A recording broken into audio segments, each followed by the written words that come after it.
I'm going to move around a lot, so I'm going to try and keep you awake by being a moving target. I can't believe how well Angela's talk just framed what I'm about to talk about. Can I just quote? There's two things you need to know: the cost of delivering your service and the profit margin. What enables you to find that out is your systems, your computer systems. So that's what I'm about to talk about. And there's a lot of confusion out there, okay, about what you should be doing in this space right now. And hopefully, just hopefully, I might be able to bring a little bit of clarity to that. I'm going to start with a bit of an overview, and it really ties in with exactly what Angela just spoke about. A key objective of the introduction of CDC funding model is to drive efficiencies within the sector. The government's view is that competition drives efficiency. Okay, that is what this is all about, and the fact 94 to 96% of the UK market is now for-profit driven proves that the not-for-profit sector weren't able to basically compete in the long run. The difference, I guess, that I took from Angela's talk was that it started out not as what we have in Australia, which is a largely not state-run sector. There are not-for-profits predominantly in the sector. Can I just get a show of hands? Who is a not-for-profit aged care provider? Yeah. I guess the difference I took from Angela's talk was that they started from a fairly level playing ground in so much as the government ran a lot of things over there. Whereas in Australia, not-for-profits have got the head start, so to speak, on the industry. But there's going to be two, maybe three key factors that are going to help you guys compete long term. One is your business systems, and two is your ability to market your services. Now, whilst I have a marketing degree, I'm not going to help you with the marketing bit. I'm going to help you with the business systems bit today. Just an overview again of what I'm going to talk about. The core issue is that CDC requires additional reporting. Additional granular reporting requirements mean an exponential increase in data dissection for most providers. So on one hand, we've got competition coming in. On the other hand, you have a significant increased burden on the level of reporting that you need to provide. Okay? So there is a bit of a juxtaposition there.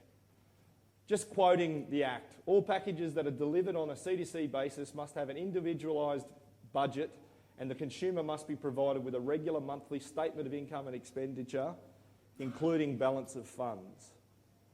Now, I've specifically highlighted this, okay? And I'll talk about it a lot today, but I'm actually astonished at what's happening in the market at the moment. That says statement of income and expenditure. What system at the moment in all of your organisations does a statement of income and expenditure? Your finance package, your accounting system. What I'm hearing is more and more people are expecting that the care management providers are supposed to be providing the client statements. So a lot of the care management systems are rushing to try and develop accounting modules as add-on to their care management systems, because the pushback from the market is, well, my care managers need access to this, so therefore it's the care management system that should be providing. But I'm sorry, but when I read that specifically, statement of income and expenditure, isn't that what an accounting system does? Isn't that a finance system? Isn't that what it's already providing for you guys at the moment? Here's what your accounting system, if it doesn't, can provide at the moment for most of you. So there's board-specific summaries that will be going out. There is a consolidation income and expense statement for the whole organisation. Some people like to get a breakdown by service. You might be providing different services to the community. Some will get a breakdown by department or funding body or the particular manager that's overseeing the programs. You might even get a breakdown by individual staff member, maybe. But primarily, the level of granularity goes down to the program.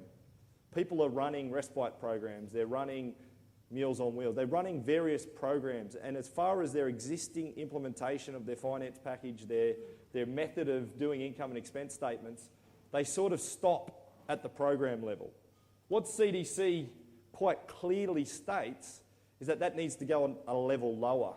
And quoting Angela again, you need to know your cost and your profit margin in delivering the service. And you need to know that down to the individual client level so that you're able to compete in the long run.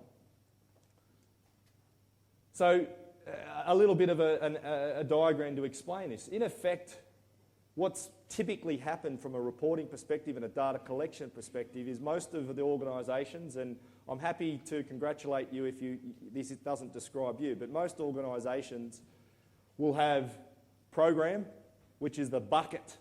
All the people working within that program, all the different clients that they're visiting within that program becomes a cost centre or a job code, or depending on what system you're using, it could be a general ledger tag or something that buckets that all together.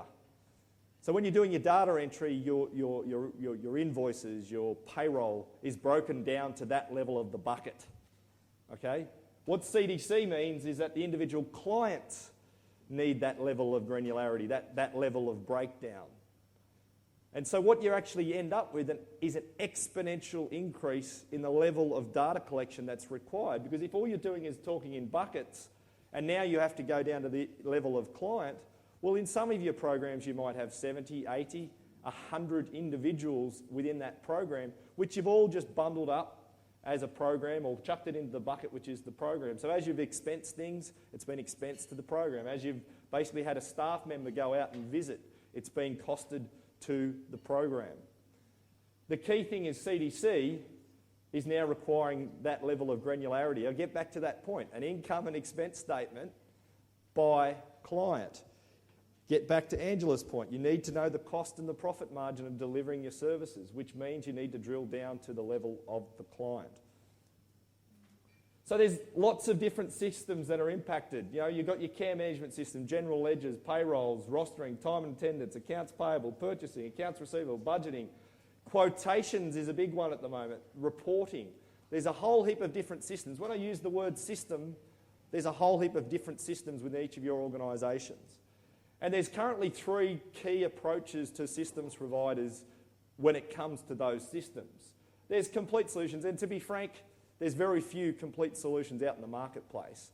There is very few. There is no one of the exhibitors here offer the complete system end-to-end solution. It's just, there is so much to cover.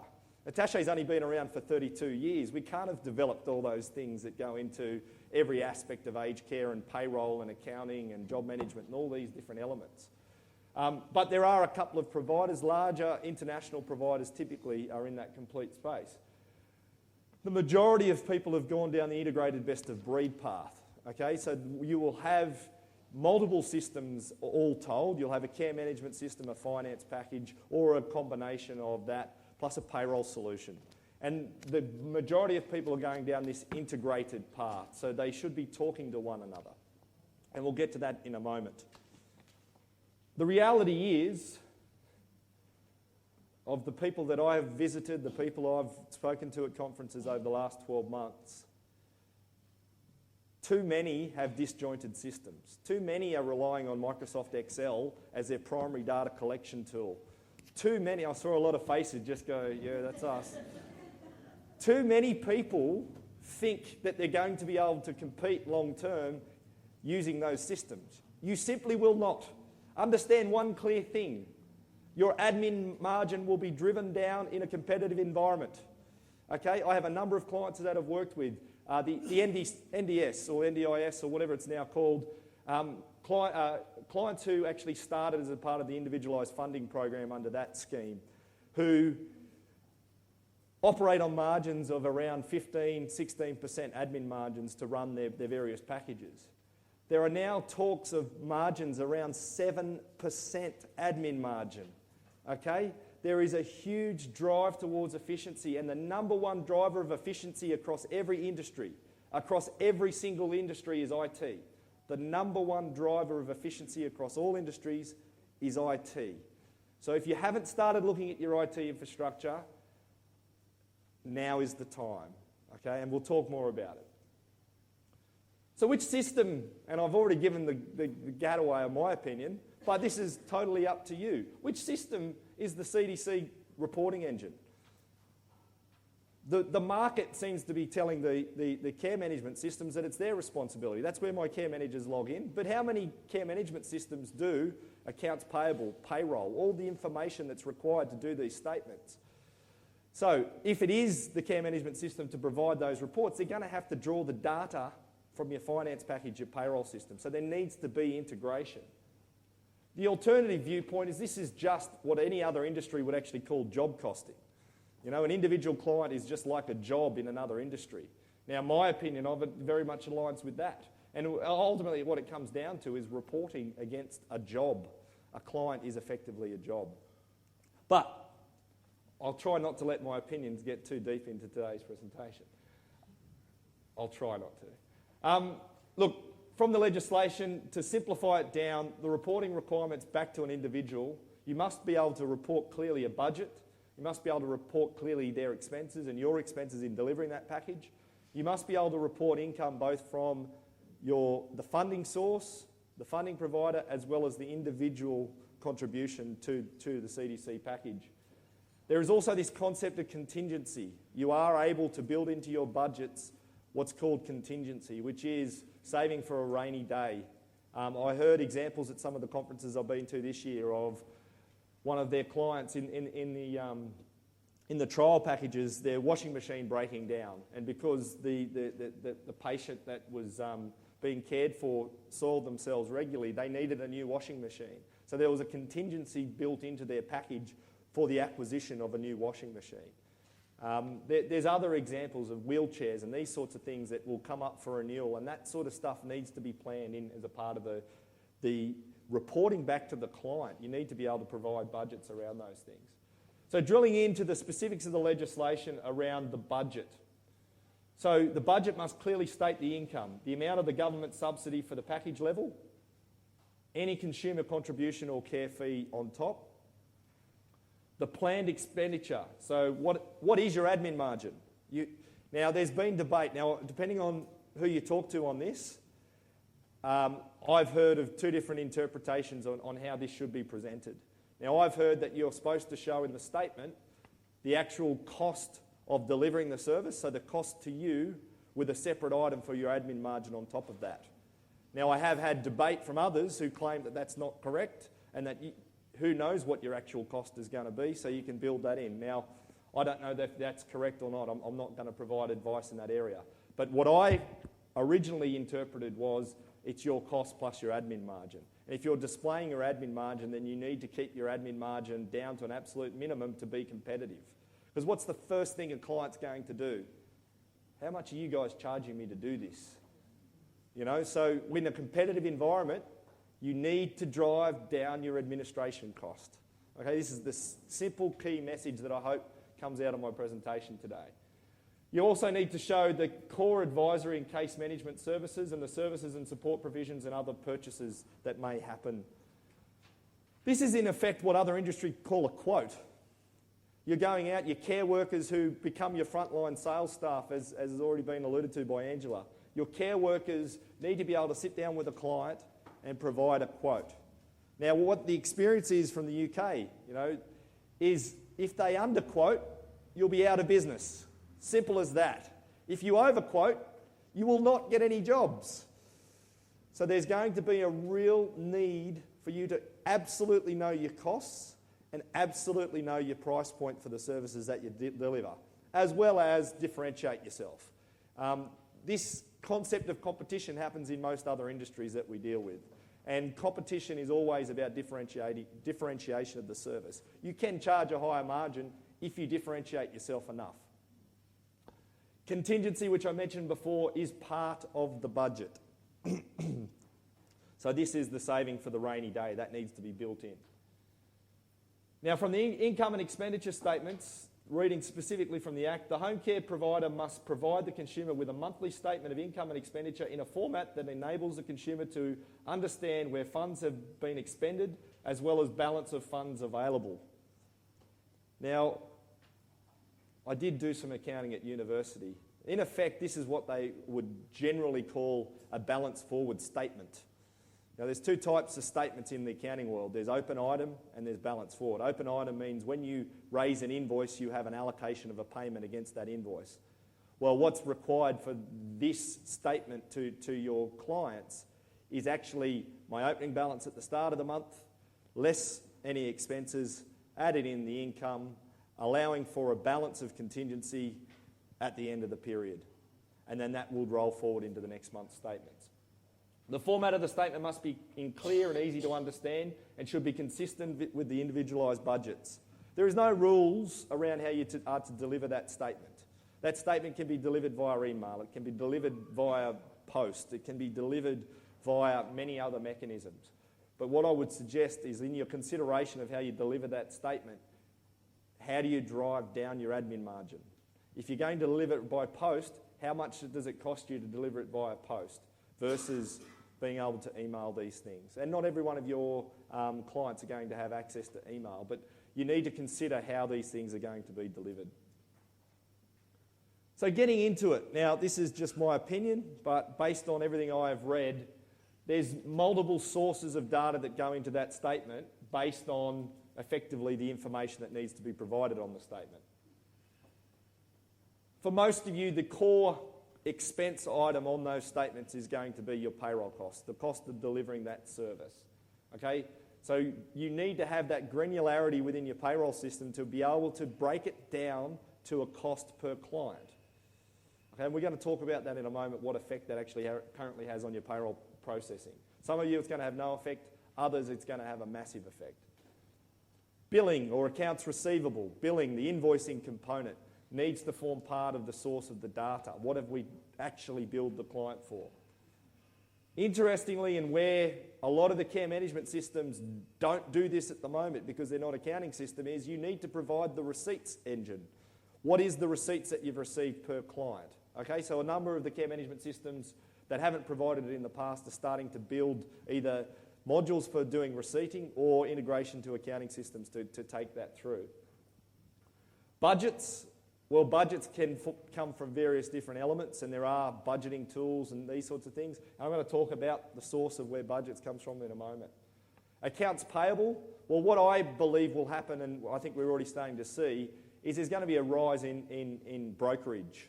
There will, under this system, basically, people will, who funnily enough, as Angela described about the UK, people who can't actually provide the service because they don't have enough staff to provide the service will start to use brokerage where they can and fill in the gaps where they don't have enough resources. Well, brokerage ultimately, paying someone through your accounts payable system would form part of the expenses. And that is an expense that gets broken down to an individual client level. There's also the concept of purchases on behalf of those clients as a part of the package. I mentioned wheelchairs and washing machines and these sorts of things. These are typically purchases through your accounts payable system. Now, one thing that highlights, and it's not listed there, but if you actually keep stocks of things, you might keep stock of particular things that are used, things that become common. That's also another source of data that's not there because it's not a direct entry through your accounts payable system. It may go into a warehouse or into a store and then get drawn out of that store, depending on what that is. The other one, the final one I mentioned is costing. Now, costing is very broad, but the key thing for you guys is, getting back to Angela's point, need to know the cost and the profit margin. Well, key in knowing your cost and profit margin is knowing your on costs. Okay? What you pay someone an hourly rate is not what they cost you. Okay? You have superannuation. You have, depending on whether you're not-for-profit or for-profit, you have various things like payroll tax and workers' comp and yada, yada, yada. There are significant on costs in employing an individual. If you are not managing those on costs, you will not know your cost of doing business. You will not know what your actual profit margin is. Now, just taking some examples from some of our clients outside of the industry. We have a client in Sydney that's the Merivale Group. They run a whole heap of pubs and clubs and those sorts of things. Their entire business model is based on knowing what their profit margin is per employee within that business. They have 3,500 bar workers, restaurateurs, and they know per bar, per restaurant, what a per person should be delivering on top of their cost of employment, including their on costs. That's why they're one of the most successful hotelier organisations in Australia. And I can tell you, the CDC providers who know exactly what their workers are costing them and manage that exactly will be the successful ones and the ones who survive. Absolutely no question, I'll argue it with anybody. Those who know what it's costing them, inclusive of on costs, are the ones who are going to survive. So costing needs to be brought in where you're being able to allocate those direct costs and those indirect costs against the individual so you know whether you're making a profit or not. Now, I'm not going to go into every one of these. but I'm going to drill into some of the big ones, okay? For me, payroll is probably the biggest because that's where the majority of your costs are coming from. Now, employee time needs to be allocated against clients rather than programs. Getting back to my little bucket, most people I've dealt with using payroll systems have had a cost centre code or something which identifies the program. They haven't generally taken it down to a level. And I'm just talking general. There's a few people in the room who will absolutely have taken it to client level. But from a payroll processing perspective, anecdotally, I will tell you the majority of people have been costing to program level. Okay? Where historically an employee was costed to a program, their time and on-costs need to now be costed against the client so that you can get the level of granularity down to what it's actually costing you for that particular CDC package. So think of this. I'm the payroll officer, forgetting how I'm collecting the data at the moment, but I'm the payroll officer. I'm keying timesheets into my payroll system if I'm unlucky enough to have to key timesheets. At the moment, I key 76 hours against program ABC. Enter, finished.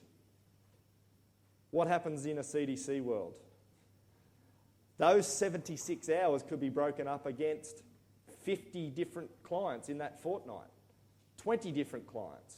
So one line timesheet entry all of a sudden becomes 50 lines of timesheet entry. And worse than that, the major accounting and payroll solutions in the marketplace don't automatically attribute the superannuation overhead against each of those cost centres. You would have to actually break the superannuation down 50 times. So, and then what other on costs? Your work cover, these things. How are you going to attribute those costs? Well, a lot of providers that I've worked with do very complicated spreadsheets at the end of the month to try and work out how they reallocate those costs. But that's very complicated spreadsheets in the world of dividing by program. How complicated are those spreadsheets going to get if you have to divide down by client? So simple payroll timesheets become very complex. And what's happened here is it may take a few hours to do your payroll now. If you don't change your systems, if you don't improve your processes, you may not be able to pay people on the same day that you've historically paid them because of the time it's going to take to do that. Now, who's going to survive long term? The organisation that continues with this process of manually entering timesheets, or the organisations that streamline the collection of timesheets so the payroll officer doesn't have to do that work? It's a rhetorical question, right? So what is the primary source of the data for your payroll? Is it the time and attendance system? Collecting where people have been and what time they spent against an individual client? Well, I'd suggest that time and attendance is actually a byproduct of the roster. Okay, so basically, is it the rostering system that determines the original source of who is going where? Some people would even argue that it's the care management system. Your care plans determine your roster, which determine your time and attendance, which determine your payroll timesheets. So one message I want to clearly get across is that efficiency comes through eliminating double entry of data. Okay? At the moment, within your organisations, many of you, and it's not all of you, but many of you will have disjointed rostering, time and attendance and payroll solutions. I know for a fact that some of you will be doing handwritten timesheets. Some of you will be using Excel to do your rostering. Some of you will be doing manual stuff. Okay? What you've got to try and do is make that as efficient as possible. One of the fastest growing technology products, and I'm saying this, it's got nothing to do with me. I don't sell rostering solutions, but one of the fastest growing areas within our sector has been rostering over the last 5 years. Okay? Because if you collect the data at the source, it makes it easy for the payroll person down the track. Think about this. A roster has to be against the client anyway. A roster was never against the program generally, it was against the client. So is there any actual increase in admin burden with CDC? Not in this case if you're collecting the data at the source. You had to do it anyway. So as long as you push down the chain the source of the data so that it's not the payroll person that's having to do this dissection, then you'll be able to achieve efficiencies within this sector. Budgets. Now I'm just putting this out there. I'm not providing any solutions in this case. But where does the budget come from? Is a budget static? Is it just a number that's populated into a computer table somewhere? Or is it dynamic? I just pose this as a question because your rostering can actually help with your budgeting. If you've done your rosters in advance, you can actually see what the expenses are by client, so that forms part of that client's budget. Purchasing, forward orders, forward purchases. I know I'm going to have to buy a wheelchair for this client in March next year. We've allocated a contingency to do it. Does that mean I should have a purchasing system in place to account for my commitments? And then therefore that helps with my budgeting? Quotations. Now, this is a word that the industry's never really dealt with before. But in effect, that's what a budget is. It's a quote. Every other industry calls it a quote. You're providing a quote in order to try and win the business. Doesn't mean they're going to go ahead with it. And in fact, what you'll find is you'll spend a lot of time doing quotes that you actually never make money out of. So in your whole provision for what your profit margin is, you need to provide for the fact that your care managers are actually going to be salespeople. And not all salespeople are directly attributable as a profit centre until they win the business. You can't say, well, that person spent an hour on a client we never got. You have to account for that within your margins. Look, I'm going to finish with 7 fast facts to take away. Okay, now hopefully I haven't scared the hell out of you. I've just made you basically realise what we're trying to achieve. CDC will require operational and administrative change and efficiency for providers to survive. Fact, no one can argue it. 94 or 96% of the UK market is now for-profit organisations because they were able to be more competitive. That's the mindset of a for-profit organisation from day one.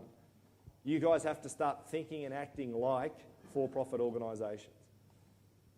And the way you drive efficiency, number one means of efficiency within every organisation in Australia, I can give you the number of surveys on this. IT systems are the number one driver of efficiency in 2013. Fact.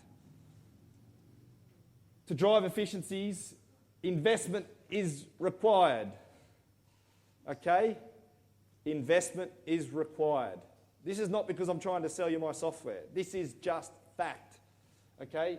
It's going to require an investment of money, of time, and I really like the point Angela made about her business. She got 3 different people in to give her advice. 2 of them gave her great advice and 1 gave really poor advice.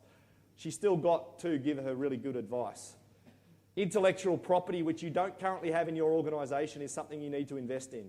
You need to either bring it on staff or you need to use consultants to help deliver that intellectual property into the DNA of your organisation.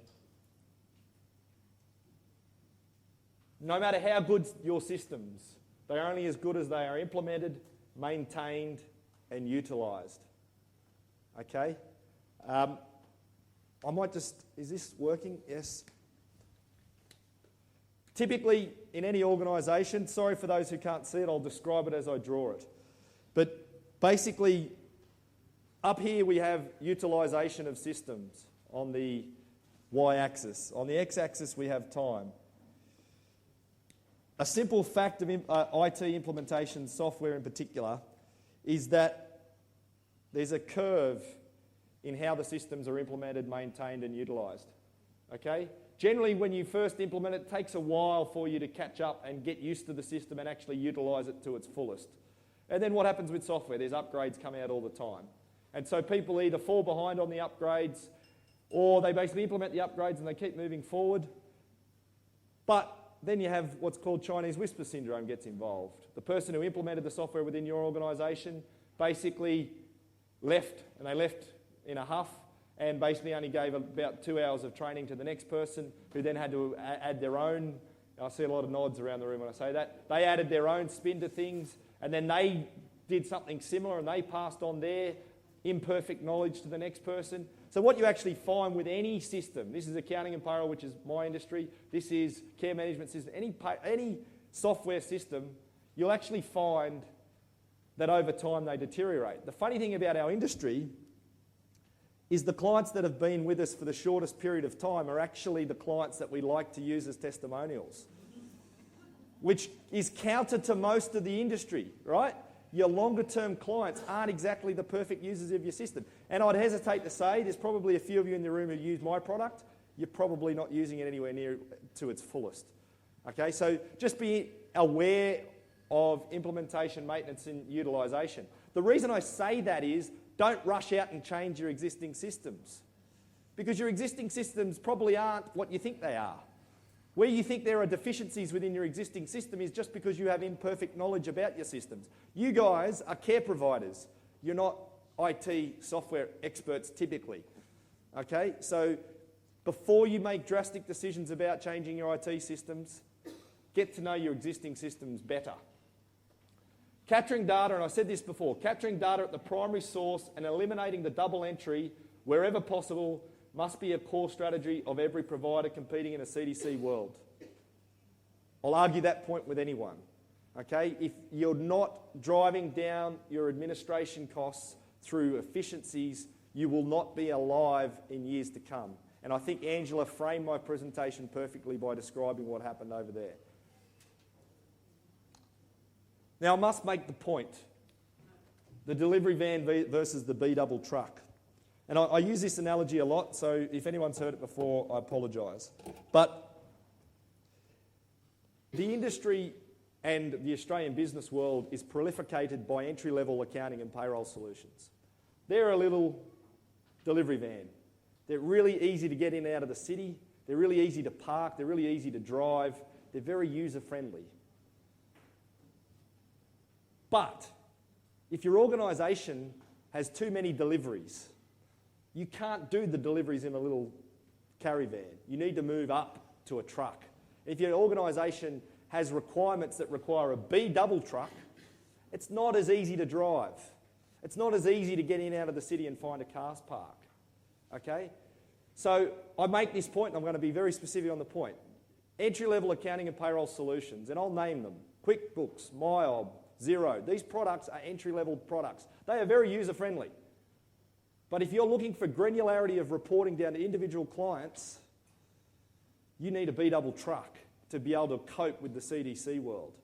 Okay, you need more powerful systems, and that's going to require investment in your systems to be able to get the reporting. 2 very quick points to go. Microsoft Excel cannot be your primary system for CDC compliance if you're going to compete and survive long term. And I guarantee people in this room, current strategy is to use Excel. And I'd almost say the majority. I'm not going to embarrass you by asking you who that is. But it will not compete, because you'll be competing against people who don't have to double enter data into Excel. Excel is a great product, but what you need to do is minimise double entry of data and be far more efficient. The final point, and this is because I've been really irked by some people recently who are trying to make decisions not holistically. Decisions regarding CDC data capture cannot be made in isolation. Providers must take a holistic view to all systems. You cannot just say, I'm going to replace the accounting system and leave your payroll system as it is and your care management system as it is and think you're going to solve all your CDC problems. You need to look across the whole board and say, how do we drive efficiencies through the organisation? Thank you for your time.